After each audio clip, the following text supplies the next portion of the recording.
Good day and welcome back to another DBZ Dokkan Battle video. In this video we're going to be taking a look at the returning Demon Lord, Demon God Dabura Xeno, the AGL Demon God Dabura, who recently got a ZZA as a part of the Dragon Ball Heroes celebration.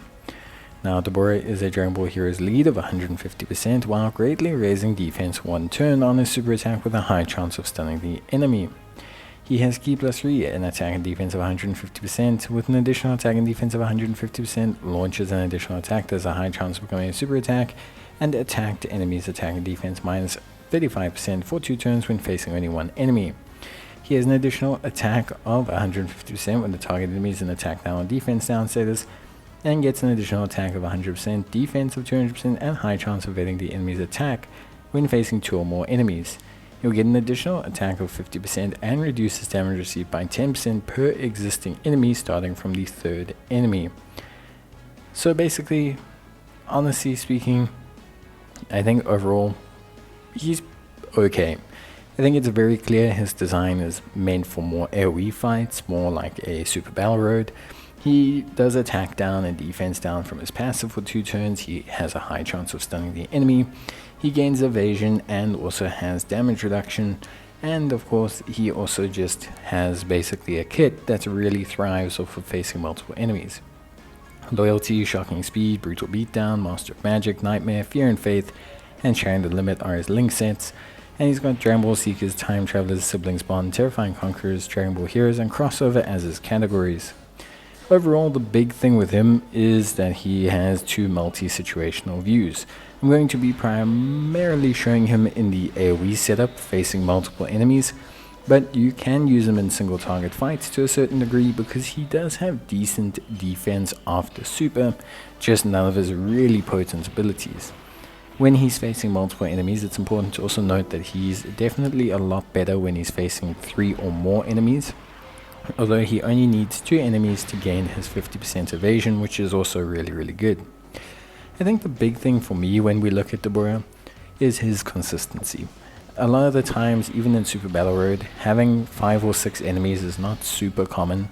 Most times you will have 4 enemies at most, especially with some of the latest Super Battle Roads, or you'll have a max of 5, which means, you know, in most situations he's probably rocking 20% damage reduction at most, whereas he's probably most times just benefiting from his high chance to evade, which is fine. It's not really the end of the world that he's only really benefiting from his high chance to evade. That's more than acceptable. The reason they've given him the attack and defense down for 2 turns is also to help benefit the rotation afterwards. He still has that high chance of stunning, and he can do some decent damage. I mean, you know, in all situations he can do some decent damage. Single target, his damage will drop off a little bit, especially if he does not have the opposition in attack and defense down. We're talking going from the really nice 10-11 million attack stats that he's showing here to being more like 5 or 6 million.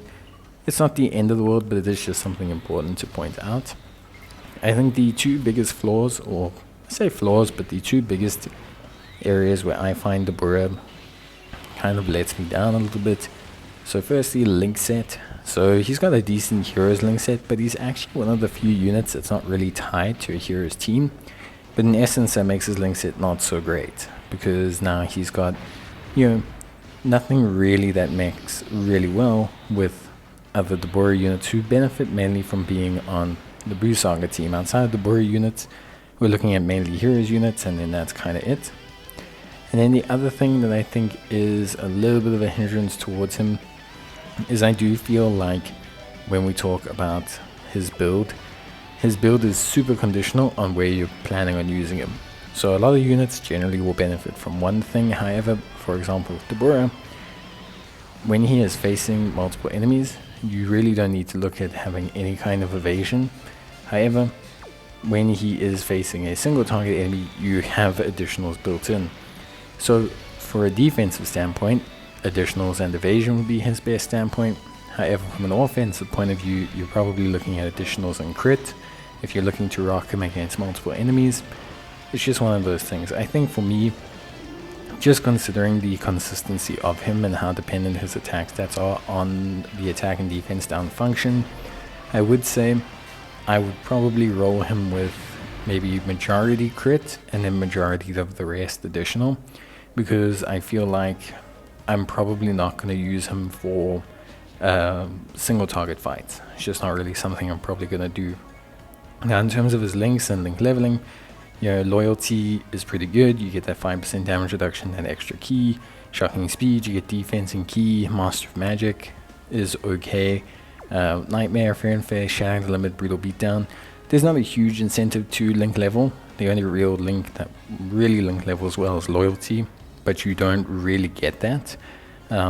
Like super often, you do get it from some Dabura units, but you don't really get it from his main partners that you probably want to run, like Janemba and things like that. So I do think at the end of the day, that's probably the hindrance I would look at. I would say, although he does benefit a little bit from link leveling, it's not as crazy as other extreme units. You know, he doesn't have big red bosses or anything like that. So I think overall, you don't need to worry about link leveling him too much.